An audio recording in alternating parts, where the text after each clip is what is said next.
10 questions and answers. Number 1. When did RGB lights become a trend in gaming PCs? The answer?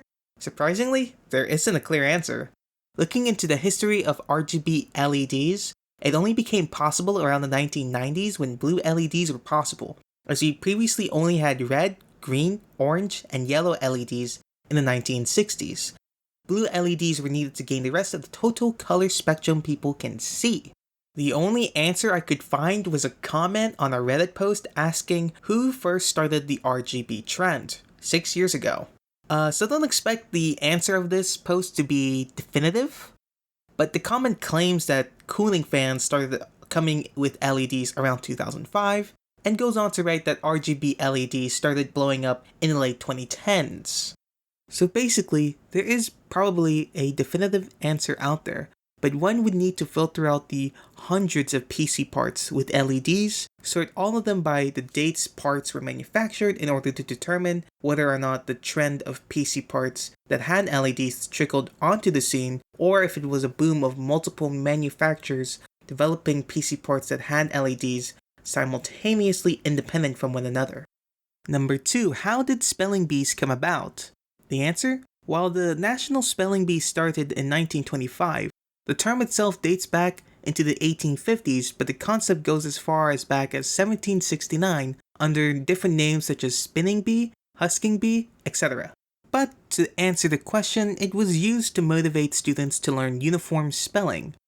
Number 3. How does one become a professional critic, whether it be for film or for food? The answer? To be considered an actual professional film critic, you generally will have a bachelor's degree in film or screenwriting and have done creative writing and/or journalism. As for a professional food critic, a bachelor's degree in creative writing or journalism is generally needed. Obviously, you do need to have some knowledge on food. Some even have gone to culinary art schools. But the bare necessity is just to have a degree and be a foodie. Number 4. What is officially the first ever known coat of arms?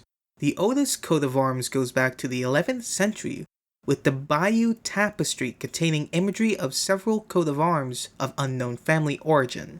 The oldest coat of arms with a known family is the family coat of arms of Valois del Beaumont, 1st Earl of Worcester, originating from 1138. Number 5. What characteristics are needed to be defined as cute? The answer? General characteristics defining an item as cute are baby-like physical traits, that being large eyes, small nose, and chubby limbs. Personality-wise, helplessness, affectionate, playful, and fragility, which isn't necessarily a personality trait, but we'll go with it. Number 6. How did the book series Geronimo Stilton come about? The answer? When the author Elisabetta Dami found herself unable to have kids, she began to volunteer at children's hospitals to deal with the news.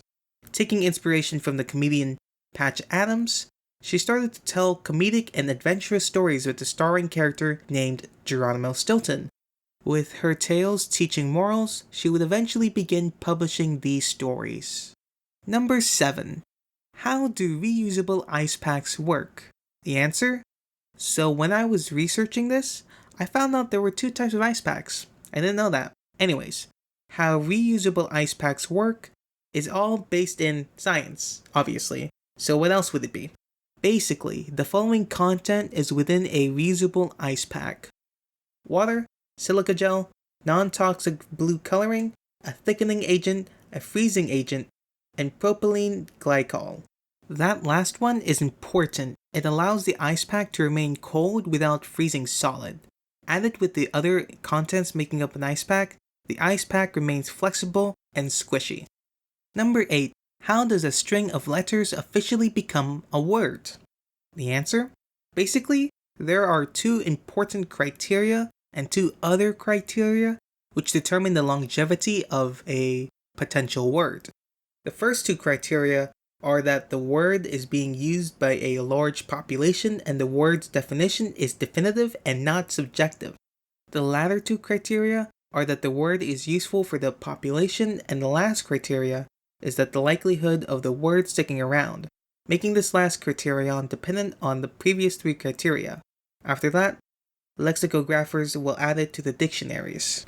Number 9. Where did the concept of movie posters come from? The answer? What is considered the first movie poster comes from the silent film Les Oiseaux Arrosés, was filmed in Lyon, France in 1895. However, there exists another potential candidate for the first movie poster being from the 1890 film called Projections Artistiques. However, no such imagery of the poster exists, only a description of the poster, or at least I couldn't find it. Number 10.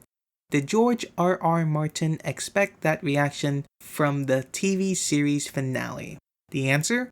While no one has asked this question to George, one could only infer so much by his cryptic reaction to the ending of the Game of Thrones series. Yeah, I'm not gonna even try to infer anything, so there isn't an answer. Yeah.